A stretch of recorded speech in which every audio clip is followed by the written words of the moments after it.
राम राम। सत्य सनातन 1857 में आप सभी का स्वागत है। मैं doctor Ram N Kushwaha. Friend, 1980s में एक फिल्म आई थी, अल्बर्ट पिंटो को गुस्सा क्यों आता है। उस फिल्म में नसरुद्दीन शाह हैं, उनको बहुत आता था गुस्सा। और अभी 2025 में राहुल गांधी को भी बहुत गुस्सा आ रहा है। वैसे तो बहुत समय से आ रहा है उनको। तो आज हम पता करेंगे फ्रेंड कि ये जो अल्बर्ट पिंटो हैं वो 2025 में, 24 में और ये पिछले 10 सालों में इनको इतना गुस्सा क्यों आ रहा है। तो फ्रेंड, इसके पीछे 3 कारण हैं। राहुल गांधी को गुस्सा आने के पीछे 3 कारण। पहला कारण है आलू से सोना बना नहीं। वो मशीन जो थी, आलू डालो सोना निकलेगा, वो मशीन बनी नहीं फ्रेंड। एक गुस्सा उनको उस बात का है। दूसरा गुस्सा महाराष्ट्र के इलेक्शन में MMY फैक्टर जो था, मुस्लिम मराठा फैक्टर, वो चला नहीं। खटाखट वाला स्कीम चला नहीं। और वैसे भी MM फैक्टर महाराष्ट्र में चलने वाला है नहीं।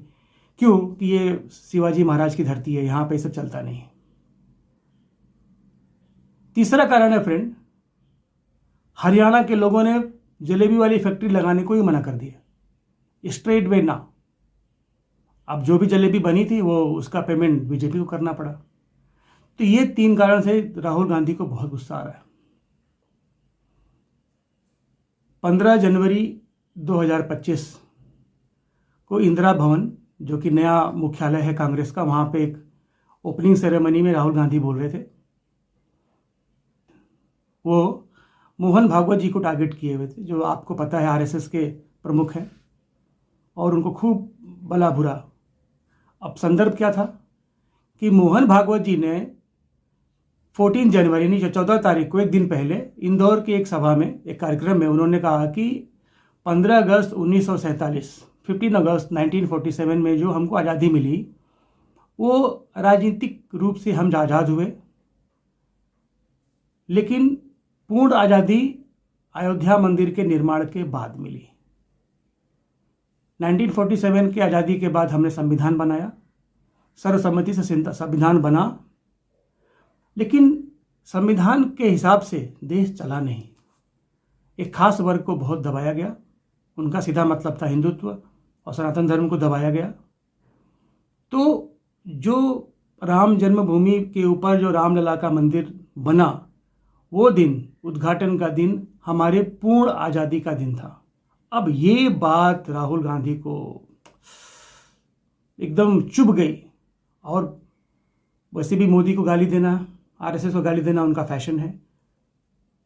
लेकिन फ्रेंड्स, 15 तारीख को जब ये भाषण दे रहे थे, टारगेट पे थे मोहन भागवत। बोलते बोलते कि RSS, बीजेपी का हमारे देश के सभी संसाधनों पे, सभी इंस्टीट्यूट्स के ऊपर इनका कब्जा हो चुका है।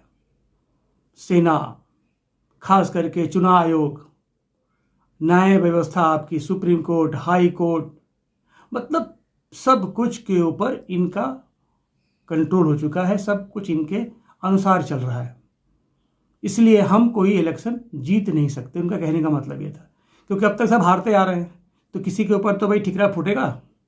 तो इन्होंने क्या किया, सीधा ठिकरा फोड़ा हमारे भारत की व्यवस्था संस्थानों के ऊपर। ED, CBI, सेनाएं, आपका इलेक्शन कमिश्नर का ऑफिस, इलेक्शन कमीशन, इस सब के ऊपर इन्होंने खूब जम के, और उन्होंने अपने वक्तव्य में कहा है फ्रेंड कि हमारी लड़ाई सिर्फ BJP और RSS से नहीं है, हमारी लड़ाई भारत स्टेट से है।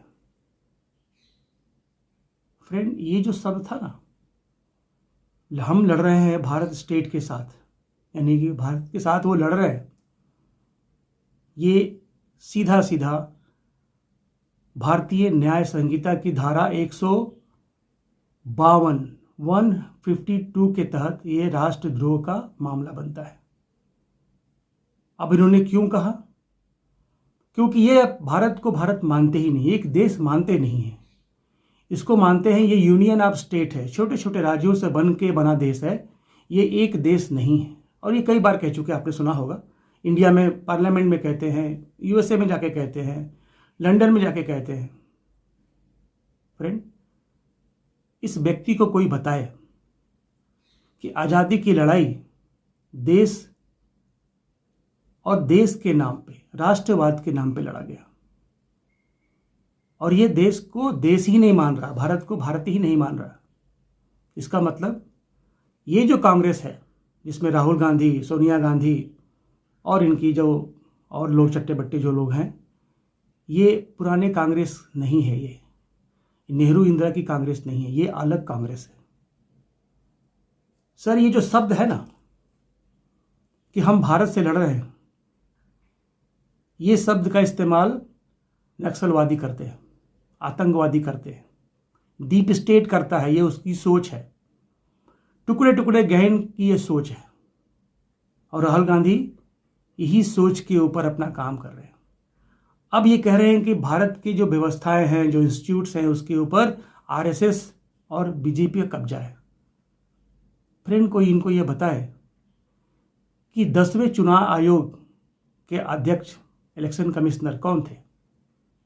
आपके स्क्रीन पे देखिए, टीएन शेषन। टीएन शेषन राजीव गांधी के कैबिनेट में, फ्रेंड,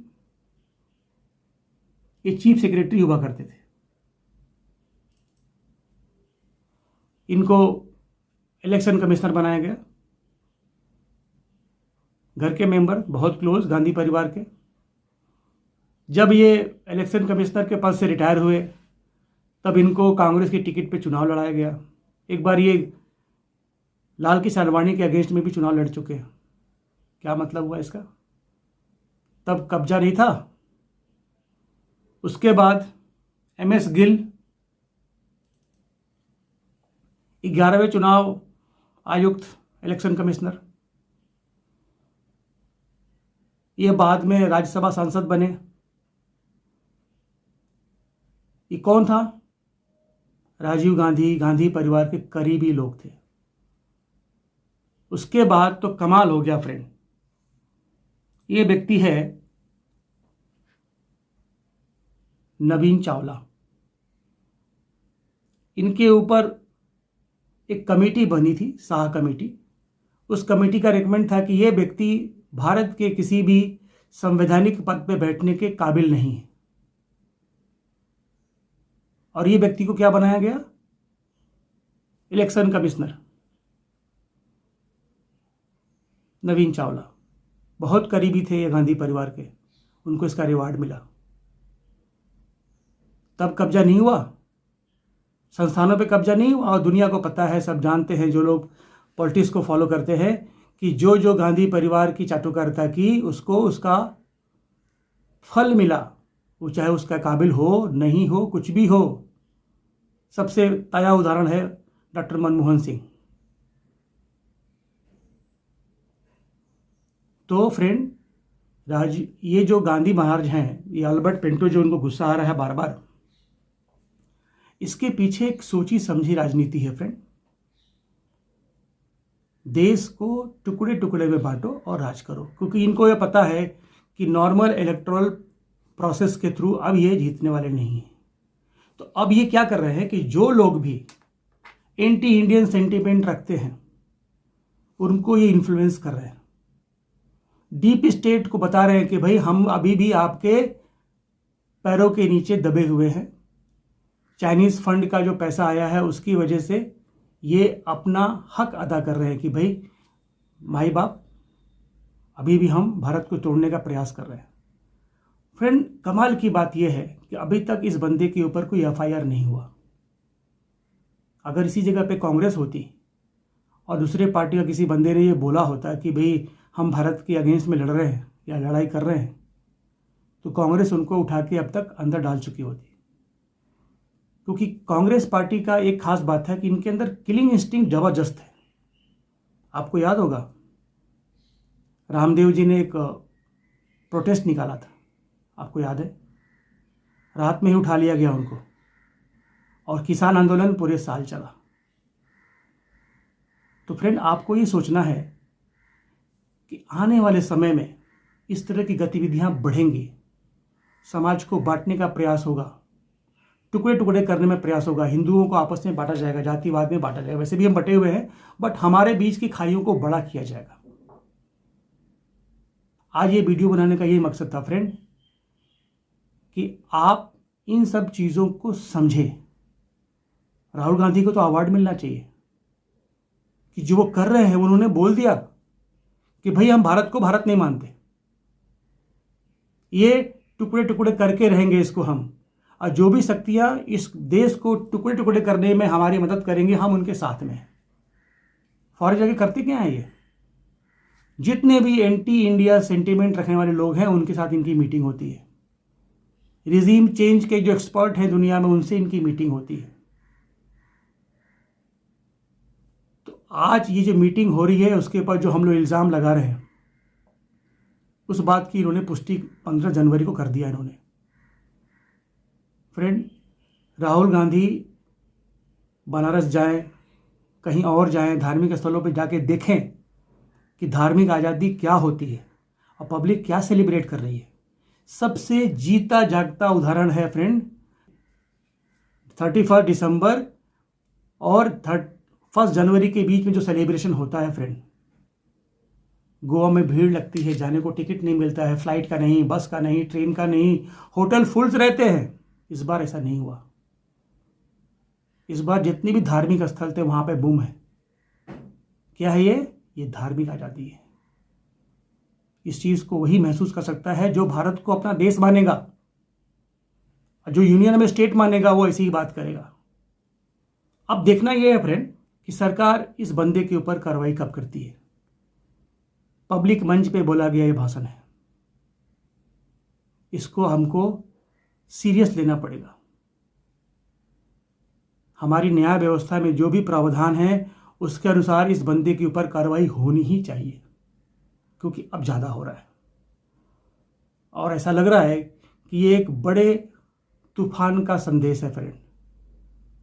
ये चाहते हैं कि भारत में गृह युद्ध छिड़े, क्योस मचे, ताकि सरकार को हम किसी तरह से हटा सके, क्योंकि यही तरीका है। इलेक्शन तो जीतने वाले हैं नहीं है, तो हम सबको एक रहना है फ्रेंड। क्यों? हिंदुत्व, सनातन धर्म इस देश की धुरी है फ्रेंड, धुरी। जिस दिन ये हिल गई, ये देश नहीं रहेगा। हिंदुत्व था, सनातन था, इसीलिए सभी धर्मों के लोग इस देश में आए और आश्रय लिए। सबसे ताज़ा उदाहरण है पारसी लोग, पर्सिया से भाग के आए, जान छुड़ा के अपने धर्म को बचाने के लिए वो इंडिया में आए, भारत में आए, और कहीं नहीं गए फ्रेंड। सबसे बड़े अल्पसंख्यक दुनिया में यही हैं, हमारे देश में कहीं कोई तकलीफ नहीं उनको। और ये आज उस धुरी को हटाने का प्रयास कर रहे हैं। हिंदुत्व एक धुरी है फ्रेंड। हिंदुत्व खत्म, संविधान खत्म, सब खत्म, कुछ नहीं बचेगा। एक रहिए, सेफ रहिए। बटोगे तो पक्का कटोगे आप।